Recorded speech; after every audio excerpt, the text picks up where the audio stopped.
உடம்புல இருக்கிற கழிவுகளை நீக்கிறதுக்கு ஒரு சூப்பரான ஒரு 2 டிப்ஸுங்க. ஒன்று வந்து முள்ளங்கியை நல்லா துருவிட்டு பச்சை மிளகாய், உப்பு, தயிர் இதை கலக்கி சாப்பிட்டு பாருங்கள். டேஸ்ட்டும் சூப்பராக இருக்கும். நல்லா பாடி டீடாக்ஸ் ஆகுங்க.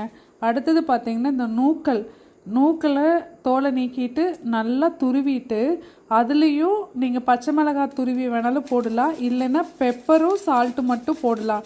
தயிர் சேர்த்துனா டேஸ்ட் நல்லாயிருக்கும். ஆனால் தயிர் சேர்த்தாமையே பார்த்தீங்கன்னா நீங்கள் நினைக்கிறத விடவே சூப்பர் டேஸ்ட்டாக இருக்கும். இது நல்லா பாடியை வந்து உடனே டீடாக்ஸ் பண்ண தொடர்ந்து ஒரு 2-3 நாள் எடுத்தோம் அப்படிங்கும்போது நம்மளுக்கே நல்லா தெரியும். நம்ம ஏதாவது ஸ்வீட்டு விருந்துலையெல்லாம் சாப்பிட்ருக்கோம் அப்படிங்கும்போது நம்மளுக்கு கொஞ்சம் இம்மிடியேட் ரிலீஃப் வேணும் அப்படின்னா இந்த 2 டிப்பை ட்ரை பண்ணி பாருங்கள். இன்சுலின் ஸ்பைக்கை நல்லாவே குறைச்சிருங்க. அதனால் சுகர் லெவல் வந்து சடனாக குறைஞ்சிரும். அதனால் வேறு ஏதாவது உடல் பிரச்சனை இருக்கிறவங்க டாக்டரோட கன்சல்டேஷனோட ட்ரை பண்ணி பாருங்கள். தேங்க்யூ.